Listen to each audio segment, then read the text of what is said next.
গ্রেফতারকৃত আকাশ মণ্ডল ওরফে ইরফানের দেওয়া তথ্য অনুযায়ী মূলত জাহাজের মাস্টারের ওপর ক্ষোভের কারণেই তার উদ্দেশ্য ছিল জাহাজের মাস্টারকে হত্যা করা এবং এই হত্যাকাণ্ড সংগঠিত করার পর যখন সে বুঝতে পারে অন্যান্য যে ক্রুরা আছে তারা সে পালিয়ে গেলে তার সম্পর্কে তথ্য দিয়ে দিবে, তাই আইন শৃঙ্খলা রক্ষাকারী বাহিনীর হাত থেকে রক্ষা পাওয়ার জন্য সে ক্রমান্বয়ে বাকি সদস্যদেরকে হত্যার চেষ্টা করে।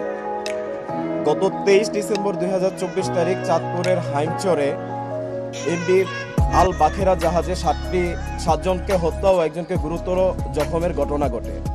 উক্ত ঘটনা বিভিন্ন প্রিন্ট ও ইলেকট্রনিক মিডিয়া ও সামাজিক যোগাযোগ মাধ্যমে প্রচারিত হলে তা সারা দেশব্যাপী ব্যাপক চাঞ্চল্যের সৃষ্টি করে। পরবর্তীতে উক্ত ঘটনায় জাহাজের মালিক বাদী হয়ে 24 ডিসেম্বর তারিখে একটি হত্যা মামলা দায়ের করে। এই হত্যাকাণ্ডে জড়িত ব্যক্তিদের শনাক্ত ও গ্রেফতারে র্যাবের তৎপরতা বৃদ্ধি করা হয়। এরই ধারাবাহিকতায় গত 24 ডিসেম্বর তারিখে বাগেরহাট জেলায় রাতে অভিযান পরিচালনা করে এই নৃশংস হত্যাকাণ্ডে সম্পৃক্ত আকাশ মণ্ডল ওরফে ইরফান নামক একজন ব্যক্তিকে গ্রেফতার করা হয়। গ্রেফতারের সময় গ্রেফতারকৃত আসামির নিকট হতে একটি ব্যাগ, একটি হ্যান্ড গ্লাভস, আসামির 2টি মোবাইল ফোন, ভিকটিমদের 5টি মোবাইল ফোন সহ সর্বমোট 7টি মোবাইল ফোন, চেতনানাশক ওষুধের পাতা এবং নীল রঙের একটি জিন্স প্যান্ট যেখানে বিভিন্ন জায়গায় রক্ত মাখানো ছিল তা উদ্ধার করা হয়। প্রাথমিক জিজ্ঞাসাবাদে গ্রেফতারকৃত আসামি জানায় সে গত 8 মাস যাবৎ এই জাহাজে কর্মরত রয়েছে। জাহাজের মাস্টার কর্মচারীদেরকে বেতন ভাতা ও বিভিন্ন সুযোগ সুবিধা প্রদান থেকে বিভিন্ন সময়ে বিরত থাকে এবং সুযোগ সুবিধা প্রদান না করে বিভিন্ন সময়ে নর্মাল বিষয়ে তাদেরকে অতিরিক্ত রাগারাগি করে। এই ঘটনায় সম্পৃক্ত আকাশ মণ্ডল ক্ষুব্ধ হয় এবং এই জাহাজে কর্মরত অন্যান্য সদস্যদের সাথে বিষয়টি আলোচনা করে।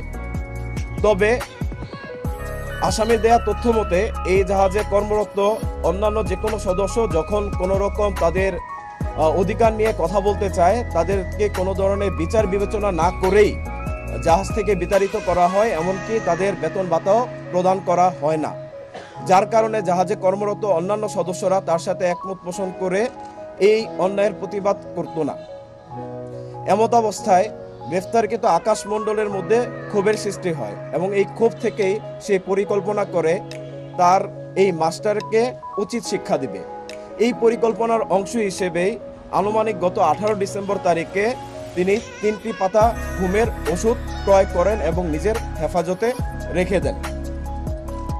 পরবর্তীতে 22 ডিসেম্বর তারিখে যখন এই জাহাজটি চট্টগ্রাম থেকে সিরাজগঞ্জের পথে রওনা হয় এবং চাঁদপুরের হাইমচর এলাকায় পৌঁছানোর পর জাহাজটি হাইমচরে নোঙর করা হয়। নোঙরকালীন সময়ে জাহাজে ভিকটিম যিনি বর্তমানে বেঁচে আছেন জুয়েল এবং এই আসামি আকাশ মণ্ডল ওরফে ইরফান, তারা 2 জন জাগ্রত অবস্থায় ছিল। দুপুরে খাবার খাওয়া শেষ করে যখন এই জাহাজের বাবুর্চি রানা রাতের খাবার রান্না করে তখন রাতের খাবারের তরকারিতে এই গ্রেফতারকৃত আসামি সে আমাদেরকে জানায় সে নিজে রান্নাঘরে প্রবেশ করে এবং 3 পাতা ঘুমের ওষুধ ওই তরকারির সাথে মিশ্রিত করে। ঘুমের ওষুধের সাথে এই খাবার সেবনের ফলে জাহাজের বাকি যে সদস্যরা ছিল তারা খাবার গ্রহণ করে এবং পরবর্তীতে নিজ নিজ কেবিনে শুয়ে পড়ে। আমাদের গ্রেফতারকৃত আসামি তিনি আমাদেরকে তার স্বীকারোক্তিতে বলেছেন এই সময়ে যখন কেবিনে সবাই শুয়ে পড়ে নোঙর করার পর সর্বশেষ যিনি বেঁচে আছেন ভিকটিম জুয়েল, সে রাত 2টার সময় খাবার গ্রহণ করেন এবং খাবার গ্রহণ শেষে সে তার কক্ষে ঘুমাতে যায়। এর পরবর্তীতে গ্রেফতারকৃত আকাশ ওরফে ইরফান এই তার পরিকল্পনা বাস্তবায়নের জন্য পায়চারি করতে থাকে এবং এক পর্যায়ে রাত আনুমানিক 3:30টার দিকে সে প্রথমে জাহাজের মাস্টারকে তার কেবিনের ভিতরে গিয়ে একটি চাইনিজ কুড়াল দিয়ে কুপিয়ে হত্যা করে। তার মূলত ক্ষোভ ছিল জাহাজের মাস্টারের ওপর, বাট জাহাজের মাস্টারকে ডেট করার পর তার কাছে মনে হয় যে এই জাহাজে বাকি যে সদস্যরা আছে সে যদি এখন এখান থেকে পলায়ন করে তাহলে বাকি সদস্যদের দেওয়া তথ্য অনুযায়ী তাকে গ্রেফতার করা হবে। আইন শৃঙ্খলা বাহিনীর গ্রেফতার এড়াতে গ্রেফতারকৃত আকাশ ওরফে ইরফান বাকি সদস্যদের ক্রমান্বয়ে কুপিয়ে হত্যা করে। ভোর আনুমানিক 5:30টার দিকে যখন অন্যান্য নোঙর করা জাহাজগুলো তাদের গন্তব্যস্থলে ছেড়ে যায় তখন এই গ্রেফতারকৃত আকাশ তার এই জাহাজটিকে চালিয়ে যাত্রা করে এবং 1 ঘন্টা জাহাজটিকে চালানোর পর হাইমচরে গিয়ে জাহাজটি আটকা পড়ে। পরবর্তীতে একটি মাঝির নৌকার দ্বারা সে চরে গিয়ে অবস্থান করে এবং সেইখান থেকে আত্মগোপনে চলে যাওয়ার উদ্দেশ্যে বাগেরহাটে গমন করে। গ্রেফতারকৃত আসামির বিরুদ্ধে পরবর্তী আইনানুগ ব্যবস্থা গ্রহণ প্রক্রিয়াধীন রয়েছে।